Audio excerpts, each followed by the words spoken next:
Ya, silakan duduk saudara-saudara sekalian. Oke, sekali lagi selamat pagi Bapak Ibu Saudara, penuh sukacita bisa kembali bertemu dan bersekutu di GC Jakarta ini. Minggu lalu saya nggak di sini, saya di Bali, sharing di GC Bali dengan topik yang sebagian kita sudah ikuti di sini tentang my priority. Tentu saja saya tidak menceritakan, tidak mengulangi sharing ini. Saya ibadah kita di Bali kan mulai jam 14. Ketika kita sudah siap-siap mau mulai, saya dapat SMS dari maskapai yang saya nanti mau pulang ke Jakarta. Jadi saya pulang malam itu juga. Saya sharing yang kemarin minggu lalu ini saya memang cuma untuk sharing, nggak ada cerita, nggak ada acara jalan-jalan. Memang hanya jadi datang Sabtu pulang Minggu. Jadi saya dan Talita, anak saya, sepakat kita akan pulang jam 20.15 ya, kata Talita itu. Biar juga nggak terlalu buru-buru, 20.15. Jam menjelang mulai ibadah di GC Bali, saya di WhatsApp ada delay. Delaynya katanya 2 jam, sehingga kita akan berangkat jam 22:15. Saya sebetulnya akan sampai tengah malam sampai Jakarta. Bahkan kenyataannya kami baru tinggal landas itu jam 22:45. Jadi bisa dibayangkan 1,5 jam di jalan, di sana masih tunggu bagasi lagi, masih perjalanan ke rumah lagi. Alhasil saya ketemu tempat tidur jam 2 pagi. Sedangkan jam 4 pagi itu jam saya bangun. Karena ini sudah Senin. Saya nggak bilang ke anak-anak kelas yang barengan saya bahwa saya ini tadi nyampe jam 2, sekarang jam 4 bangun. Saya nggak bilang. Tapi secara manusia sebetulnya ya wajar kalau saya agak was-was, saya kuat nggak ya ngejalanin hari ini. Karena kegiatan saya, Nadia dan Joyce tahu lah kegiatan saya full dari pagi sampai malam. Saya nyampe rumah, selesai praktek malamnya itu kan rata-rata jam 19.20 nyampe rumah. Dan memang saya nyampe rumah sekitar kemarin itu saya sampai rumah jam dari kerjaan harian itu jam 19.30-an. Lalu ketika saya bilang pada diri saya gini, aduh capek banget, mau langsung tidur, capek, memang capek. Kalau Talita pulang dari kampus, dia bilang gini, Mak, nanti doa malam ya jam 20.30, kata Talita gitu. Wow, saya bilang, Talita kan juga sama, pulangnya bareng saya kan. Jadi sama-sama kita juga kurang tidur, kita juga capek. Walaupun dia bangunnya siang, tidak sepagi saya. Tapi saya bilang gini, prioritas Tuhan ya. Jadi saya mesti bilang, iya Nak, baik Nak. Jadi kita tetap doa malam. Dan alhasil malam itu saya tidur sama dengan hari-hari biasanya. karena tapi saya mau katakan bahwa kekuatan dari Tuhan itu memang mujizat yang kita bisa alami kalau kita mau mengalami Tuhan. Kita tahu ayatnya, tapi kalau kita tidak alami, itu kan cuma ayat, cuma pengetahuan, bukan kehidupan. Itu yang selalu Bapak Rohani bilang, alami Tuhan, alami Tuhan. Sharing priority yang ketiga kan ada Nehemia 8 ayat 10. The joy of the Lord is my strength. Itu saya alami. Sukacita yang dari Tuhan. Karena itu sukacita karena saya bertemu firman, saya mendapat firman, saya sharing firman, saya melihat GC Bali bertumbuh di dalam Tuhan. Sukacita itu menjadi kekuatan untuk terus bekerja untuk Tuhan.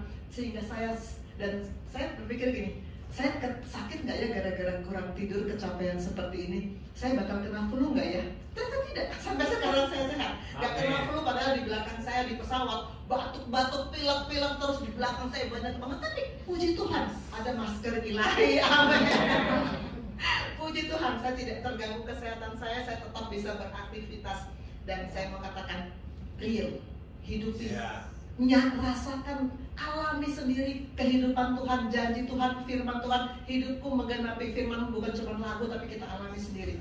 Hidupi firman dan alami Tuhan. Amin. Saudara, kita sudah mengikuti topik priority selama 3 kali berturut-turut di dalam 2 bulan ini. Priority part 1, part 2, part 3. Dan yang saya mau sampaikan sekarang sebetulnya masih anak, masih ada hubungan family dengan priority, yaitu saya akan bicara tentang unshakable. Unshakable, tidak tergoncangkan, tidak tergoyahkan, seperti lagu yang tadi membawa kita pada firman tidak tergoyahkan, unshakable. Saya ajak kita untuk kembali berdiri, kita deklarasikan lagi nats pembimbing ini. Kita deklarasikan agar alam roh mendengar deklarasi kita. Kita ucapkan sama-sama Ibrani 12 ayat 28 1 2 3. Jadi karena kita menerima kerajaan yang tidak tergoncangkan, marilah kita mengucap syukur dan beribadah kepada Allah menurut cara yang berkenan kepadanya dengan hormat dan takut. Amin. Silakan duduk Bapak Ibu Saudara. Kita bicara tentang kerajaan lagi. Di priority 1 sampai 3 kita sudah mendengar bahwa kita sudah mengaminkan bahwa kita harus mencari dahulu kerajaan Allah. Kerajaan Allah, dan kerajaan Allah adalah nilai-nilai kerajaan yang kita harus bawa dalam kehidupan kita. Kalau nilai-nilai kerajaan itu kita bawa dalam kehidupan kita, maka kita menghadirkan kerajaan Allah. Dan kerajaan itu tidak tergoncangkan. Apapun yang terjadi tidak tergoncangkan. Kita akan sama-sama belajar tentang tidak tergoncangkan dalam kesempatan ini. Ini priority part 1 tanggal 10 September. Part 2 tanggal 17 September dan part 3 tanggal 8 Oktober. Dan kita di sini sudah belajar tentang nilai-nilai kerajaan di Matius 5 sampai 7. Ada 3 pasal Tuhan Yesus mengajar orang banyak, dan kita sudah ada 13 poin yang ini slide Pastor Rio ya. 13 poin yang dicantumkan oleh Pastor Rio, isi dari khotbah di atas bukit. Dan kita di part 3 dari priority sudah sama-sama belajar tentang 3 poin, yaitu hal memberi. Kita sudah belajar bersama 3 minggu yang lalu. Hal berdoa, kita juga sudah belajar bersama. Dan hal kekhawatiran. Saya lihat 3 itu soal yang paling related dengan kehidupan kita sehari-hari. Dan sekarang sebetulnya saya mengajak kita untuk 2 yang terakhir. Hal pengajaran sesat dan 2 macam dasar. Saya mau mengajak kita untuk belajar 2 poin terakhir. Dan ini terakhir. Kalau ada kata-kata terakhir, biasanya kalau ada pembicara kalau bilang ini terakhir, biasanya kalau pembicaranya membosankan, biasanya kita bilang aduh akhir nggak terakhir. Kalau pembicaranya sesuatu yang penting, kita memang mendapatkan yang penting, kita akan sungguh-sungguh taruh perhatian. Ini terakhir, berarti mutiaranya di sini. Bagian terakhir itu selalu bagian yang paling penting, klimaksnya, intinya di situ, baru kemudian kesimpulan. Jadi kita taruh perhatian, ini bagian yang terakhir dari khotbah di bukit. Bagian terakhir berarti ini di Matius 7 terakhir ya. Ayat 22 sampai 29. Mungkin saya mulai dari 21. Kita baca bersama ya, kita baca bersama-sama. Saya akan baca yang ganjil, Bapak Ibu Saudara akan baca yang genap. Saya mulai dari ayat 21. Bukan setiap orang yang berseru kepadaku Tuhan, Tuhan akan masuk ke dalam kerajaan sorga, melainkan dia yang melakukan kehendak Bapakku yang di sorga.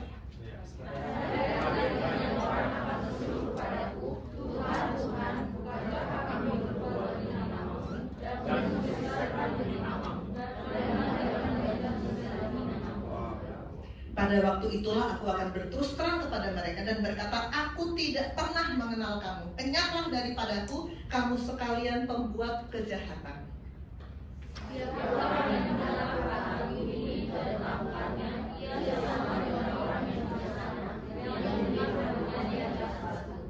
Kemudian turunlah hujan dan datanglah banjir, lalu angin melanda rumah itu, tapi rumah itu tidak rubuh sebab didirikan di atas batu. Tetapi setiap orang yang benar kata ini dan tidak menjalankan dia sama dengan orang yang Kemudian turunlah hujan dan datanglah banjir, lalu angin melanda rumah itu sehingga rubuhlah rumah itu dan hebatlah kerusakannya. Amin. Ini firman Tuhan. Tuhan Yesus menyampaikan khotbah bukit di atas bukit itu didengar oleh orang banyak, bukan hanya murid, banyak orang. Dan kita mulai dari ayat 21. Bukan setiap orang yang berseru kepadaku Tuhan, Tuhan akan masuk ke dalam kerajaan surga. Saya berpikir begini, orang yang berseru Tuhan, Tuhan itu sebetulnya maksudnya apa ya? Niat hatinya apa ya? Ada, dari pemikiran saya minimal ada 3 kelompok orang yang berseru Tuhan, Tuhan. Yang pertama adalah firman Tuhan, tapi sebetulnya nggak sungguh-sungguh. Nggak sungguh-sungguh. Bahkan dia mungkin nggak kenal dengan Tuhan yang dia panggil itu. Yang kedua, saya lanjut dulu. Yang kedua, sungguh-sungguh berseru Tuhan, tapi kemudian apa yang dia bilang ke Tuhan itu cuma sampai di kata-kata, neto, tidak sampai pada perbuatan. Dan yang ketiga, sungguh-sungguh dan dilakukan apa yang kita bilang sama Tuhan. Jadi ada 3 ternyata dalam perenungan saya. Nah, kita akan lihat satu demi satu. Kayak yang tidak sungguh-sungguh, ini suster saya di salah satu rumah sakit. Saya perhatikan dia, setiap kali dia kaget, dia selalu bilang, ya Tuhan Yesus. Setiap kali dia tiba-tiba ingat sesuatu yang bikin sesuatu yang ini bikin, dia akan teriak, ya Tuhan Yesus. Lalu saya kan lalu dengar, saya pasang telinga. Dia lalu ngomong apa sesudah ya Tuhan Yesus, lalu ngomongnya apa ke Tuhan Yesus. Ternyata dia lalu bercanda-canda dengan teman-temannya. Saya sudah ngomong, ya Tuhan Yesus, dia terus bercanda dengan teman-temannya. Wah lupa tadi ini. Jadi dia manggil nama Tuhan, sebetulnya maksudnya bukan betul-betul mau berkomunikasi dengan Tuhan kan? Dia menyebut nama Tuhan. Kalau saya boleh bilang, sebetulnya ini sembarangan, asal nyebut. Dan ini orang dunia juga sering kan? Oh my God, OMG, sering ya orang dunia ya. Ini kan sesuatu yang Allah itu aja masa nggak boleh sih? Itu kan sudah sangat umum. Jangan terlalu fanatik masa itu aja dosa. Saya bilang bukan soal dosa atau tidak, tapi apakah hidup kita menyenangkan Tuhan? Apakah yang keluar dari mulut kita menyenangkan Tuhan? Kalau nyanyi, kita kan nyanyi dengan sangat sepenuh hati. Tuhan, ku mau menyenangkan-Mu. Itu nyanyi kita. Tapi kemudian kata-kata kita, kehidupan kita, Senin sampai Sabtu, apakah kita betul-betul menyenangkan Tuhan? Kalau kita dengan gampangnya bilang, oh my God, itu kan Tuhan, saya nggak tahu ya. Apa kira menurut pendapat Bapak Ibu sekalian, Tuhan akan senang nggak ya, bersuka cita nggak ya kalau kita mengucapkan seperti orang-orang dunia? Saya rasa tidak. Saya jadi teringat di waktu Paulus di Athena. Dia ngomong gini kepada orang-orang Athena. Di Kisah Rasul 17 ayat 23 dia bilang gini, sebab ketika aku berjalan-jalan di kotamu dan melihat barang-barang pujaanmu, aku menjumpai juga sebuah mesbah dengan tulisan kepada Allah yang tidak dikenal. Apa yang kamu sembah tanpa mengenalnya, itulah yang kuberitakan kepadamu. Tidak selalu orang menyebut nama Tuhan yang kenal Tuhan itu, tidak selalu. Orang yang dengan gampangnya bilang, oh my God, Tuhan Yesus, dia kenal gak sih siapa yang dia sebut? Belum tentu loh. Orang di Athena sampai dengan jujur bilang kepada Allah yang kami gak kenal. Sebetulnya kenal gak? Karena kalau kita kenal dengan siapa yang kita sebut, tadi kita baca Nats Pemimpin, kita harus beribadah kepadanya dengan takut dan gentar. Bukan dengan asal ngomong, takut dan gentar. Nah, ini ada satu lagu, di masanya ini ngehits banget. Saya mau minta tolong seseorang menyanyikan lagu ini. Saya tadi sudah mau todong Pastor Ganteng ini. Bisa nggak Pastor bantu? Satu bait ini aja. Coba kita dengar suaranya. Kita kan nggak pernah dengar suara Pastor Philip ya. Maju sini Pastor, maju sini. Kita kan cuma tahu dia nih sangat piawai memainkan keyboard, memainkan alat-alat musik, jago banget. Tapi suaranya kita nggak pernah dengar sini Pastor. Nyanyikan yang sepotong ini. Silakan. Ya. Oh Tuhan, ku cinta dia, sayang dia, rindu dia, inginkan dia.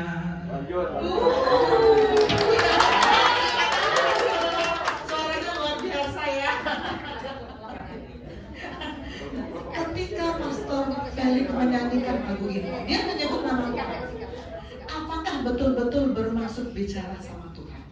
Sebetulnya bisa, mungkin saja ini misalnya ini maaf ya Pastor, ini misal contoh Pastor Felix setiap hari Minggu kita ibadah gini, siapa ya, Joyce Nadia Gabriel, Joyce lah, ini kan bisa, misalnya lihat Joyce, akhirnya pengen berkenalan, merasa tertarik dengan tingkah laku jadi Pastor Felix betul-betul berdoa, Tuhan, aku cinta Joyce, aku sayang, bisa kan? Boleh kan? Sama-sama anak Tuhan, sama-sama jomblo. Tetapi sekarang pertanyaannya, boleh. menurut sebetulnya kalau nggak salah atau benar sih enggak ya, nggak salah ya. Kan sama-sama, kan sama-sama anak Tuhan. Apa yang salah? Sama-sama jomblo, nggak ada yang salah, boleh. Tapi sekarang coba kita pikirkan begini, kalau kita menghadap Tuhan untuk meminta teman hidup, mana yang lebih cakep? Kita mengucapkan syair ini atau kita bilang gini, Tuhan, pertemukan aku dengan teman hidup yang dari Tuhan pada waktu yang tepat, orang yang tepat pada waktu yang tepat dari Tuhan sendiri. Tuhan lebih senang kita ngomong yang mana? Yang kedua. Ya, jadi sebenarnya apa yang kita mau bilang sama Tuhan, kita juga harus lihat ini menyenangkan Tuhan apa enggak ya? Menyenangkan Tuhan atau hanya iseng menyebut nama Tuhan? Hati-hati Bapak Ibu Saudara, hati-hati dalam kita menyebut nama Tuhan. Makanya tadi Tuhan Yesus bilang apa? Banyak orang berseru Tuhan, Tuhan, tapi dia tidak bisa masuk dalam kerajaan surga. Karena tidak semua menyebut nama Tuhan itu betul-betul kenal Tuhan itu, dan tidak semua menyebut nama Tuhan itu betul-betul yang dia bilang menyenangkan hati Tuhan. Bayangkan kalau datang koas, dokter pengen ketemu, silahkan. Mau pengen ngomong silahkan. Apa yang kamu mau omongin? Terus dia curhat masalah pacarnya misalnya. Koas datang ke saya curhat masalah pacar, boleh nggak? Ya boleh aja, boleh aja.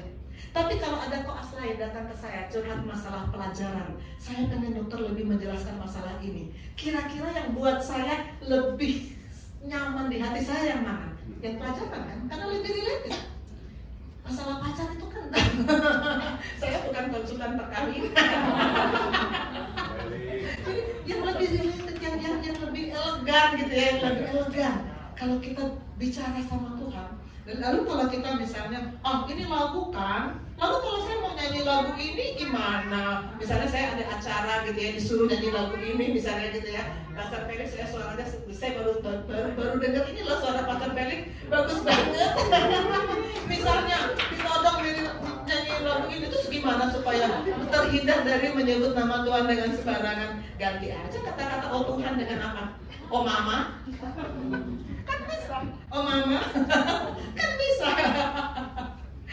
Banyak cara untuk kita bisa terhindar dari menyebut nama Tuhan dengan sembarangan. Nah, ada hukum Taurat, 10 hukum Taurat. Ternyata di hukum yang ketiga bunyinya apa? Coba Nadia baca keras-keras. Jangan menyebut nama Tuhan Allahmu dengan sembarangan. Jangan menyebut nama Tuhan Allahmu dengan sembarangan.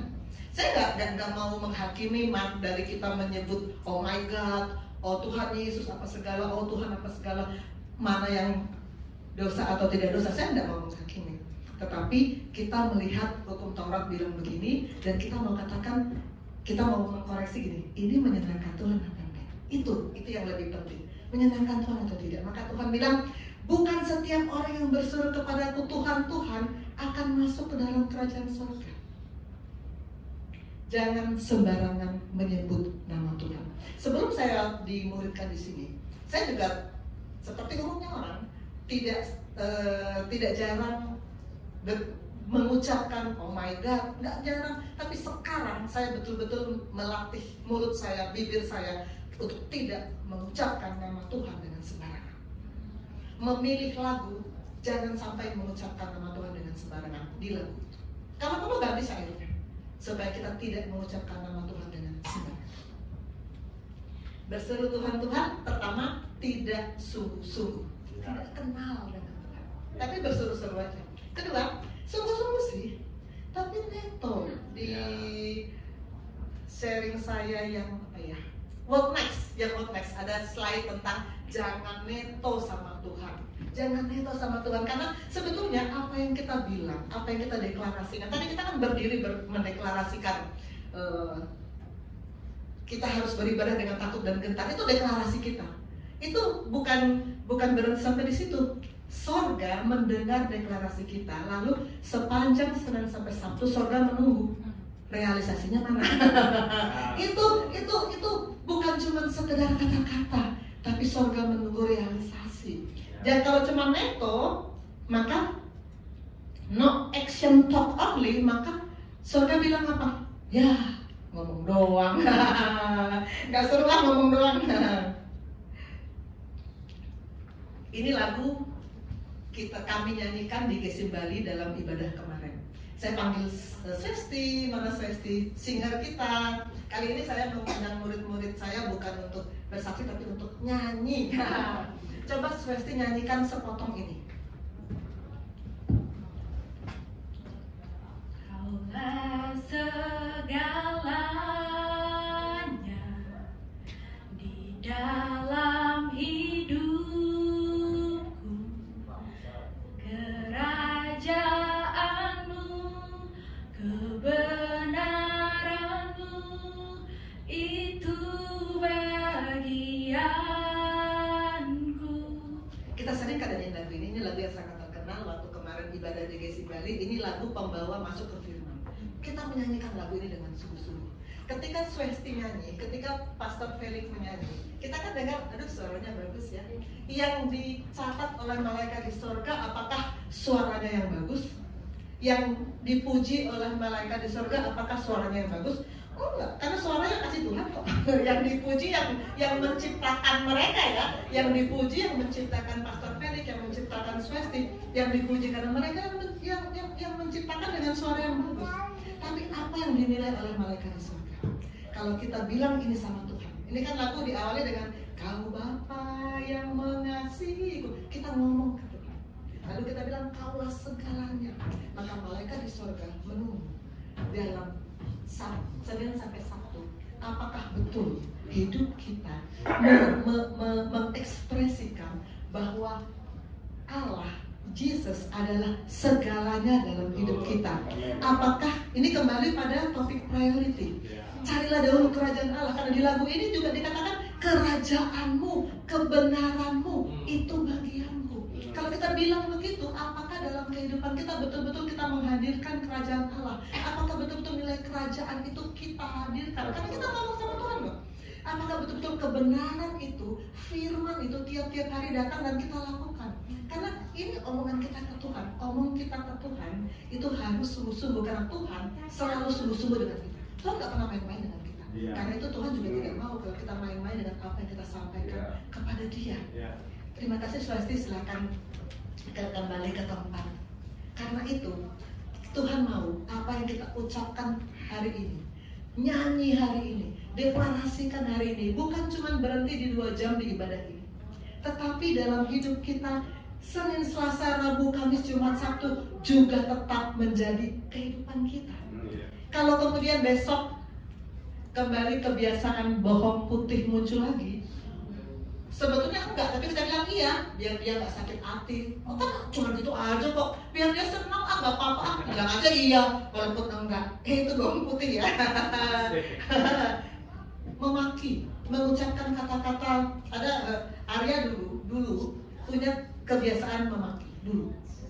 Tapi puji Tuhan sekarang saya nggak pernah lagi dengar dia memaki. Puji Tuhan, itu diubahkan. Orang kan tiba-tiba keluar nama binatang, itu kan suka kebiasaan ya. Kalau belum sungguh-sungguh di dalam Tuhan, mudah saja keluar nama binatang, mudah saja memaki. Tapi kalau kita bilang kerajaanmu, kebenaranmu itu bagianku, malaikat di surga menunggu. Dalam Senin sampai Sabtu masih memaki nggak dia?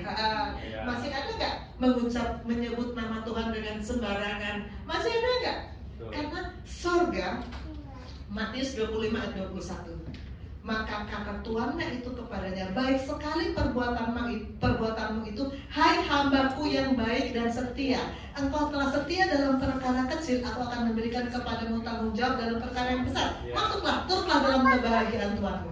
Baik sekali apa? Perbuatanmu. Yang dinilai apa? Perbuatan. Bukan bagus sekali lagumu tadi, bukan. Bukan indah sekali doamu tadi, bukan. Perbuatan. Sesudah kita digerakkan oleh firman, apa yang kita lakukan? Sesudah kita mengucapkan deklarasi kepada Tuhan, lalu apa yang kita lakukan? Itu yang surga mau lihat. Itu yang dicatat oleh malaikat di surga. Kita belajar sungguh-sungguh dan bukan neto. Menyebut nama Tuhan sungguh-sungguh dan bukan neto. Ini terjadi kemarin saya menguji koas PD 54, tapi untungnya bukan mereka berdua. Kalau pas mereka berdua gimana gitu. Karena yang saya uji kemarin ada 3 orang. saya tanya sesuatu yang mereka berpikir tidak bisa jawab. Padahal itu pertanyaan yang sangat mendasar. Ujian terakhir itu membuat status. Dan di awal kalian masuk, kalian masuk kan di akhir Agustus kan? Nah, di 1 September saya memberi bimbingan ke kampus tentang membuat status. Pesertanya anak-anak kampus, tapi kalian saya undang ikut. Mereka selalu saya undang kalau ikut masuk, kalau saya memberi bimbingan ke kampus, supaya mereka belajar lagi. Walaupun mereka sudah mendapatkan itu ketika mereka masih di kampus, tapi saya selalu ajak lagi supaya dengar lagi, supaya ingat lagi, jangan nanti ada alasan lupa dokter, sudah dikasih ya gitu ya. Nah, tapi kemarin apa yang saya tanya, mereka bertiga sama sekali nggak tahu. Lalu saya buka, kami punya WhatsApp group, IPD Koja WhatsApp group, dan saya buktikan bahwa saya sudah ajak mereka ikut bimbingan di kampus, dan ada screen yang saya capture, saya tunjukkan ke mereka, ini halaman slide kesekian, kalian sudah dapat, saya sudah kasih ke kalian tanggal 1 September. Sekarang ujian, mereka juga sama-sama nggak bisa. Lalu saya bilang, padahal ketika itu saya share di grup, mereka semuanya termasuk Nadia dan Joyce menyambut, merespon, terima kasih dokter, ilmunya sangat berguna, terima kasih dokter, kami jadi ingat lagi, terima kasih semuanya, terima kasih. Tapi dibaca dan dipakai atau tidak, ternyata tidak. Terima kasih dengan ilmu yang dokter kasih. Oke, tapi begitu ujian tidak diperhatikan sama sekali poin-poin yang saya berikan. Ini kita saling begitu kan sama Tuhan. Kita ngomong begini, Tuhan terima kasih, firman luar biasa memberkati. Tapi kemudian Senin sampai Sabtu, apa yang kita lakukan untuk menggenapi firman itu? Jangan meto sama Tuhan. Tidak cukup hanya berseru Tuhan, tapi kita harus melakukan apa yang kita ucapkan kepada Tuhan, apa yang kita dapatkan dari Tuhan. Berseru Tuhan, pertama tidak sungguh-sungguh, kedua sungguh-sungguh tapi neto. Yang kerajaan surga mau, kita sungguh-sungguh dan melakukan. Sungguh-sungguh dan melakukan. Ini yang kerajaan surga mau. Surga mau kita berseru Tuhan dan melakukan kehendak Bapa yang di surga. Itu maunya surga. Berseru Tuhan, bukan cuma bilang berseru dengan kepada Allah yang gak dikenal seperti ini, bukan. Tapi melakukan kehendak Bapa. Mau tahu kehendak Bapa, kita harus kenal Dia. Saya keluarkan flyer khotbah Bapak Rohani di awal bulan ini. Know God who want to be known. Allah mau dikenal. Tentu saja saya tidak ulang khotbahnya, tinggal kita buka YouTube-nya, semuanya ada di YouTube, kita dengar lagi. Allah itu mau dikenal. Kenali Dia supaya tahu kehendaknya dan lakukan kehendak Bapa. Kita akan tadi kita sudah ayat 21. Bukan setiap orang yang berseru Tuhan masuk kerajaan surga, melainkan dia yang melakukan kehendak Bapa yang di surga. Ayat 22.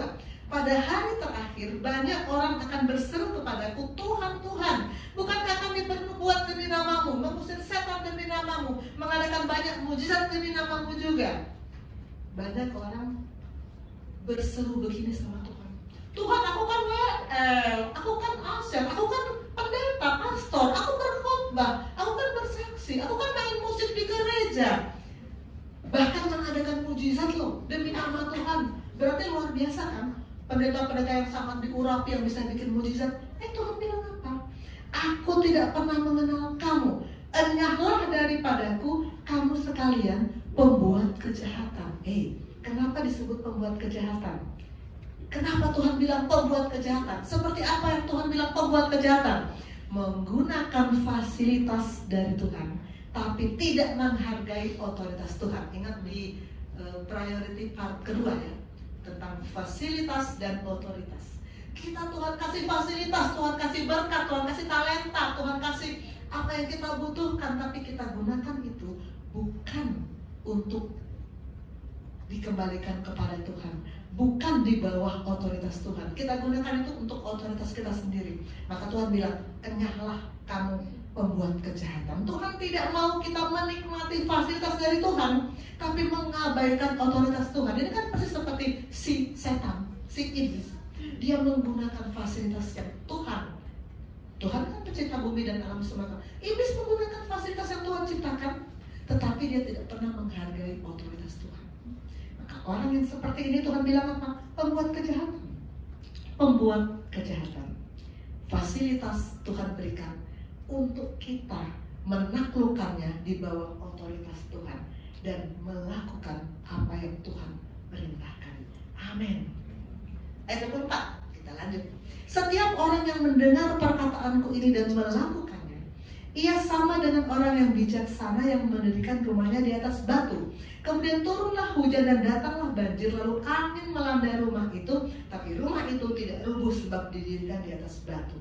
Tuhan menyebut orang yang seperti ini adalah orang yang bijaksana. Bijaksana yang seperti apa? Ciri-ciri bijaksana, definisi bijaksana apa? Mendengar dan melakukan. Kalau kita mendengar dan melakukan, angin badai masalah datang, kita tidak tergoyahkan. Kita tidak akan rubuh karena didirikan di atas batu. Dengar dan melakukan. 26 dan 27. Tetapi setiap orang yang mendengar perkataanku ini dan tidak melakukannya, hanya dengar tapi tidak melakukan, ia sama seperti orang bodoh yang mendirikan rumahnya di atas pasir. Kemudian datanglah hujan, datanglah banjir, angin melanda rumah itu, rubuhlah rumah itu dan hebatlah kerusakannya. Definisi bodoh ternyata mendengar perkataan tapi tidak melakukannya. Padahal dengar, padahal hadir di ibadah, padahal amin-amin, tapi tidak melakukannya. Itu bodoh kata Tuhan. Datang masalah, dia akan hanyut. Bijaksana versus bodoh. Definisi bodoh ternyata dalam khotbah di bukit ini, terima firman tapi tidak melakukan. Terima firman.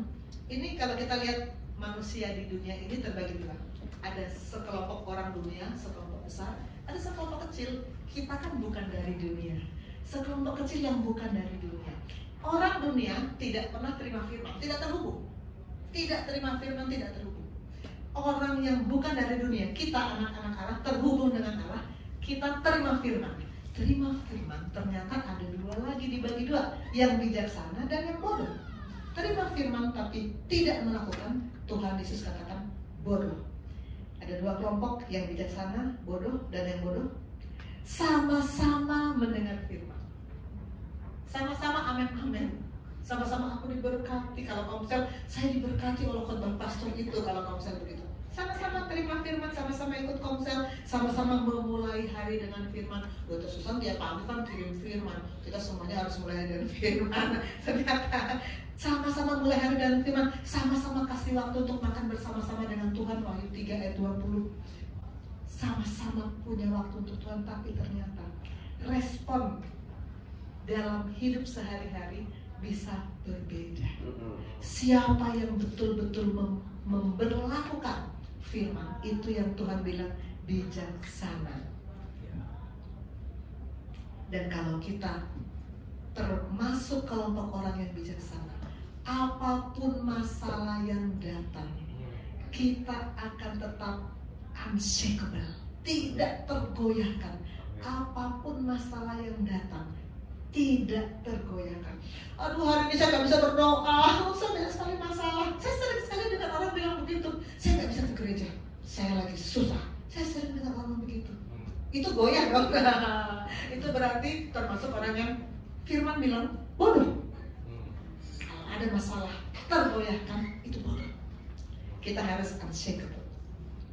Jadi, Nats pembimbing kita, karena kita menerima kerajaan yang tidak tergoncangkan, marilah kita mengucap syukur, beribadah menurut cara yang berkenan kepadanya dengan hormat dan takut. Apapun masalah, jangan sampai bikin kita bilang, saya nggak bisa ke gereja hari ini. Karena kita menerima kerajaan yang tidak tergoncangkan. Untuk punya unshakable position, kita harus melakukan dua poin ini. Satu, hidup oleh perkataan Kristus. Dua, digerakkan oleh perkataan Kristus. Hidup oleh perkataan Kristus. Saya pernah tayangkan slide ini di priority kedua kalau nggak salah. firman adalah perkataan Kristus. Kalau firman datang tiap-tiap hari, kalau kita punya ini skema tarik firman ke kita, datang ke kita, kita doa datang ke Tuhan. Itu sering saya sebut sebagai pernafasan rohani. Saat firman datang ke kita seperti kita inhale, dan saat doa kita datang ke Tuhan, saya sebut exhale, seperti exhale. Inhale dan exhale selalu harus terjadi bergantian. Nggak bisa kita hidup inhale terus, nggak bisa. Nggak bisa kita hidup exhale terus, nggak bisa. Apalagi kalau kita berhenti bernapas, mati. Mati. Jadi saat kita terkoneksi, saat kita hidup oleh perkataan Kristus, saat itu kita terkoneksi dengan Tuhan, saat itu kita terus melakukan pernapasan rohani, melakukan inhale dan exhale, terus mendapatkan firman, terus mengucapkan doa kepada Tuhan. Firman datang, doa datang, firman datang, doa datang. Itulah yang namanya hidup oleh perkataan Kristus. Ketika firman itu datang, firman menghubungkan kita dengan Allah sumber hidup itu. Kedua, digerakkan oleh perkataan Kristus. Perkataan Kristus adalah firman. Firman menggerakkan kita. Kita kenal tokoh ini, kalau di latar belakangnya ada Bahtera. Oh, itu Nuh, kalau Bahtera ya. Nuh digerakkan oleh firman yang bilang begini, buatlah Bahtera. Di puncak gunung disuruh buat Bahtera. Aduh, tapi itu firman, dan firman itu menggerakkan Nuh untuk melakukan. Kalau kita lihat tokoh ini, kita pasti bilang, oh ini Abraham. Soalnya ada anak yang dikorbankan, Ishak ya. Abraham digerakkan oleh firman. Dia lagi tenang-tenang hidup di Ur Kasdim dengan keluarganya, tiba-tiba firman datang. Abraham, tinggalkan orang tuamu, tinggalkan kotamu, tinggalkan kehidupanmu yang lama, pergi ke tanah yang aku akan tunjukkan. Firman itu menggerakkan Abraham. Abraham mengikuti firman itu, menuju tanah Kanaan, dan jadilah bangsa Israel, dan jadilah kehidupan Kristus yang sekarang kita sama-sama miliki. Abraham digerakkan oleh firman. Kalau kita lihat ini, membelah laut, Musa juga digerakkan oleh firman. Firman yang dia dapat ketika ada belukar yang menyala-nyala, ada firman yang datang, bilang, datang ke Firaun. Musa bilang kepada Firaun, let my people go, izinkan bangsaku beribadah. Musa digerakkan oleh firman untuk datang ke Firaun dan membebaskan bangsa Israel, dan kemudian membawa bangsa Israel sampai ke pintu gerbang Kanaan. Digerakkan oleh firman. Tuhan mau kita digerakkan oleh firman, bukan digerakkan oleh karena saya punya bakat, jadi saya nyanyi, saya punya kemampuan, saya pintar main keyboard, saya punya kemampuan biar orang tahu. Kita bukan digerakkan oleh kemampuan kita, tapi oleh perkataan Kristus. Saya mau sungguh-sungguh digerakkan oleh perkataan Kristus. Ketika pasien bilang sama saya begini, dokter, kok ada nyeri-nyeri di kaki saya, nggak bisa sembuh-sembuh. Ini pasien diabetes yang sudah 10 tahun diabetes. Lalu saya bilang gini, ibu, dokter kasih obat, tapi yang menyembuhkan Tuhan.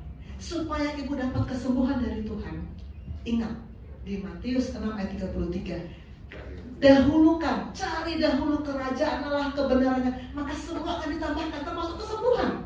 Cari dahulu kerajaan Allah dan kebenarannya. Kebenarannya itu adalah firman. Apa itu kebenaran? Firman. Maka ibu tiap hari baca firman ya ibu. Tiap hari baca firman, dahulukan kerajaan Allah dan kebenarannya, Tuhan akan berikan kesembuhan. Amin. Dan ibu itu langsung bilang, amin dokter, amin, amin. Langsung ya amin, amin.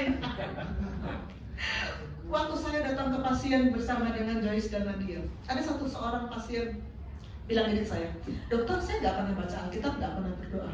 Saya langsung putuskan ini pasti belum terkoneksi. Saya langsung bilang, mau menerima Yesus sebagai juru selamat, saya langsung kasih 4 hukum rohani. Saya kasih tahu hukum pertama, hukum kedua, hukum ketiga, hukum keempat. Sekarang namanya sih nama Alkitab ya. Namanya Samuel Stefanus, luar biasa. Tapi dia tidak pernah. Saya bilang kan di sini ada lagi Samuel Sandy. Tapi ini beda. Ini terkoneksi.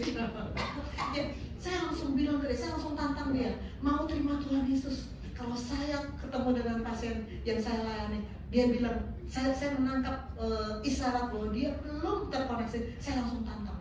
Dan puji Tuhan, pasien itu kan melihat kita sebagai dokter, jadi sangat-sangat termotivasi untuk bilang iya apapun yang kita bilang. Belum pernah saya pelayanan pasien dia menolak nggak mau terima jus, belum pernah. Karena saya dokternya. Posisi kita sebagai dokter itu sudah di atas angin. Tinggal bilang, maka orang akan menerima kehidupan Kristus. Kemarin saya hari Jumat ini saya perkenalkan dulu, ini ada yang murid saya yang baru pertama hadir di sini. Grace, boleh bangun? Ini Grace, bukan dari Utrida tapi dari UKI. Silakan duduk Grace. Grace ini dari Papua. Jadi saya ketemu Grace baru hari Rabu kemarin. Terus saya langsung bilang aja, kamu hari Minggu jaga apa enggak? Enggak. Kalau nggak jaga, ayo ikut gereja. Lalu hari Jumatnya saya ketemu lagi dengan koas yang lain, temannya Grace, saya nggak sebut namanya. Saya tanya, Minggu jaga apa enggak? Jaga. Kalau jaga nggak bisa diajak ya, dia jaga. Tapi lalu saya bilang gini, oke, Minggu kamu jaga. Nanti malam kamu ada waktu nggak? Saya mau Zoom sama kamu. Bisa. Malam saya ketemu dia, saya kasih dia 4 hukum rohani dan saya kasih dia bimbingan untuk selalu memulai hari dengan firman. Dia dengan jujur bilang sama saya, sama dengan tadi pasien yang tadi, dengan jujur bilang sama saya, dokter saya nggak pernah baca firman.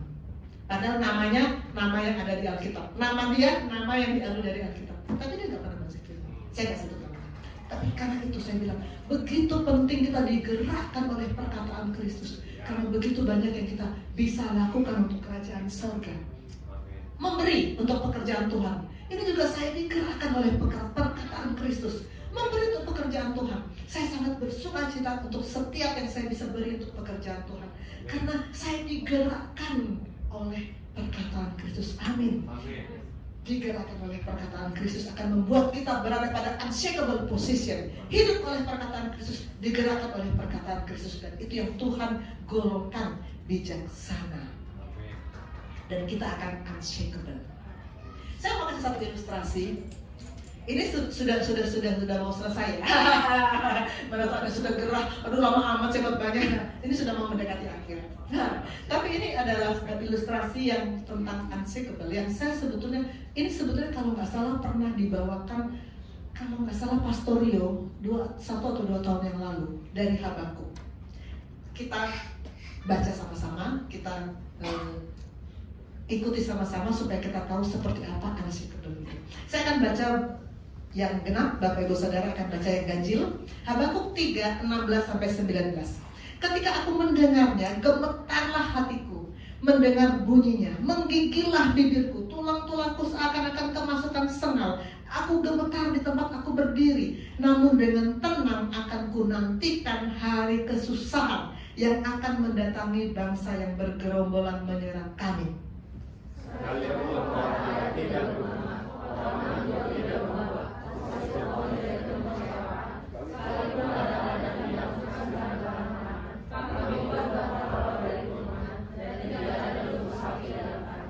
Namun aku akan bersorak-sorak dalam Tuhan, beria-ria dalam Allah yang menyelamatkan aku.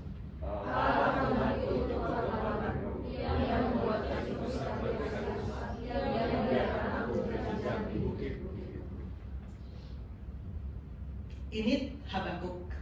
Mungkin sebagian dari kita belum jarang atau nggak tahu siapa tuh Habakuk. Saya pernah tanya sama koas murid saya, tahu nggak Habakuk siapa? Nggak tahu.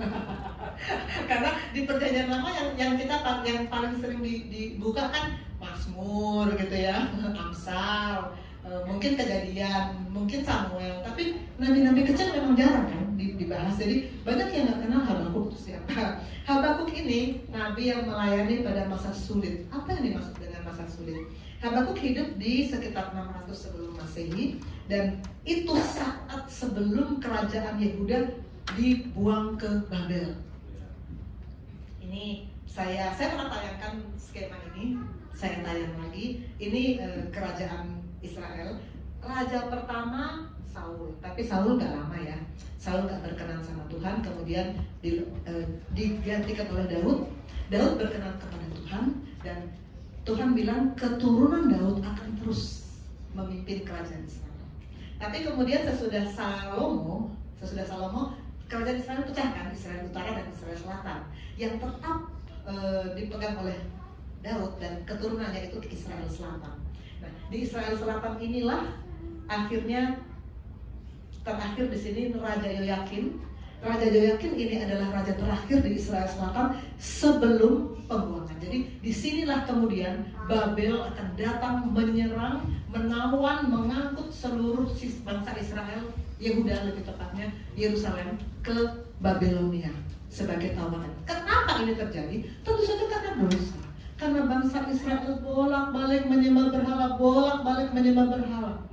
Israel Utara, Samaria lebih kacau lagi, sudah bercampur dengan bangsa-bangsa asing dan rajanya semuanya tidak menyembah Tuhan. Israel Selatan masih ada beberapa yang takut akan Tuhan, tapi di akhir-akhir ini yang sudah Yoyakin, Zedekia ini banyak yang sudah tetap menyembah berhala, sehingga akhirnya Tuhan bilang sekarang saatnya hukuman datang.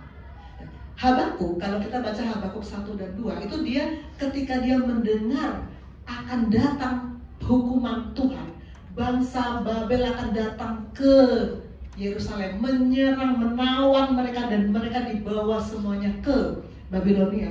Dia mula-mula mendengar, pasti hatinya pasti sedih dan segala macam perasaan tidak nyaman. Tapi kemudian firman datang sehingga akhirnya di Habakuk 3 dia bisa bilang namun. Nanti kita lihat apa yang dia bilang, namun. Habakuk 3 ayat 16. Ketika aku mendengarnya, itu mekatlah hatiku. Dia mendengar bahwa akan diserang dan dikalahkan dan ditawan dan diangkut ke Babel. Mendengar bunyinya menggigillah bibirku, tulang-tulangku seakan-akan kemasukan sengal. Aku gemetar di tempat aku berdiri, namun dengan tenang akan ku nantikan hari kesusahan yang akan mendatangi bangsa yang bergolong-golong menyerang kami.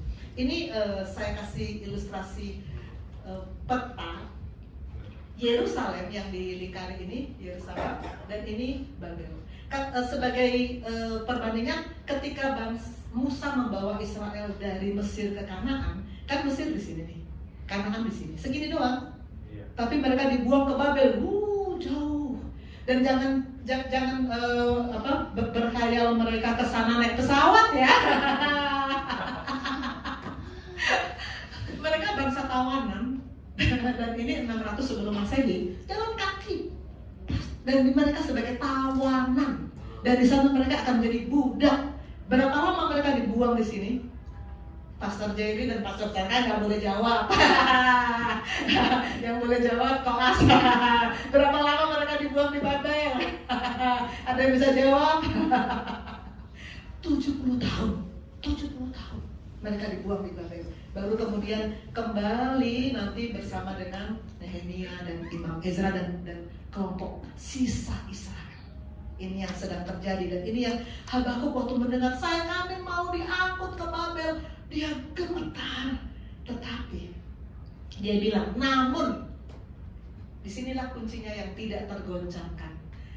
Namun dengan tenang. Tadi saya suka sekali dengan kesaksian Joyce. Saya sekarang tenang. Tenang ini sangat penting.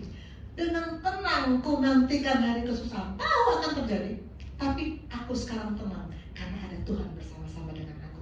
Ini unshakable position. Tenang bersama-sama dengan Tuhan. Lalu datanglah ayat 17. Ayat 17 sangat terkenal ya. Ayat 17 ada lagunya. Ada lagunya. Mungkin kita nyanyikan dulu deh lagu ini deh. Mungkin di sini mudah-mudahan saya taruh slide-nya. Iya benar, saya taruh slide-nya. Ayo, saya boleh minta Pastor Felix, boleh main keyboard. Kita nyanyikan lagu ini. Boleh saya minta WL maju, pimpin kita nyanyikan lagu ini. Sekalipun pohon ara tidak berbunga, pohon anggur tidak berbuah. Sama-sama. Hasil pohon zaitun mengecewakan, sekalipun ladang tak menghasilkan. Kambing domba terhalang dari kurungan, dan tidak ada lembu sakit dalam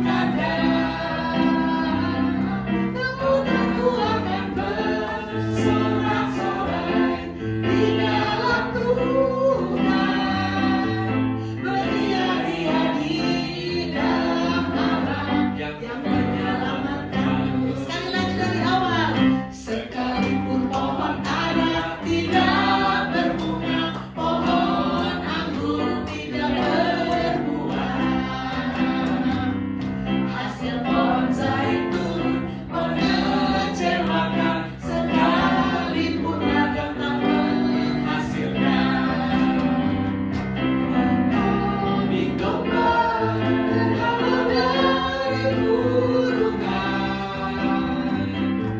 dan tidak ada lembu sapi dalam kandang.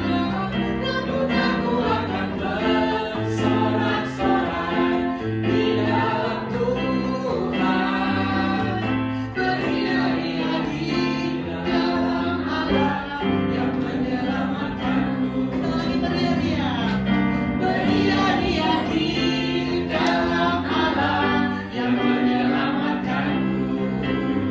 Tepuk tangan untuk Pastor Teddy.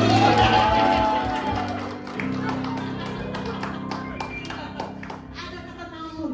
Sekalipun pohon anggur tidak berbuah, pohon zaitun mengecewakan, pohon ara tidak berbunga, sekalipun seperti burung, namun, ada namun, aku akan bersorak-sorak. Tadi pertama Habakuk bilang namun dengan tenang. Kedua, tetap bersorak-sorak, tetap ada sukacita di dalam Tuhan. Itu yang akan menjadi bagian kita. Kalau kita berada di unshakable position, kita akan tetap tenang, tetap ada sukacita, karena kita punya kerajaan yang tidak tergoncangkan. Amin. Bukan hanya 2 jam di sini, tapi dari hari Senin sampai hari Sabtu juga kehidupan kita seperti itu. Nehemia 8 ayat 10. The joy of the Lord is my strength. The joy of the Lord is my strength. Amin. Kita masuk pada kesimpulan. Tadi kan benernya udah mau akhir ya. Masuk pada kesimpulan untuk bisa unshakable. 1. Jadikan Tuhan prioritas. Sudah 3 sesi priority kita lalui bersama. Jadikan Tuhan prioritas. 2. Hidup oleh perkataan Kristus, terus terkoneksi dengan firman. 3. Digerakkan oleh perkataan Kristus, seperti Musa, seperti Abraham, seperti Nuh, digerakkan oleh firman. Kita pun harus digerakkan oleh firman. 4. Kita harus tetap tenang, seperti Habakuk bilang, mau datang bangsa Babel, tapi aku tetap tenang. Tetap. 5. Tetap sukacita. Habakuk bilang pohon ara nggak berbuah, pohon anggur, tapi tetap sukacita karena kita unshakable position. Amin. Mari kita masuk dalam doa. Bapa di surga, firman-Mu sudah datang. Aku sudah selesai berkata-kata, firman-Mu sudah disampaikan. Tapi aku percaya firman tidak akan kembali dengan sia-sia. Firman akan terus bekerja, mewujudkan maksud Tuhan dalam kehidupan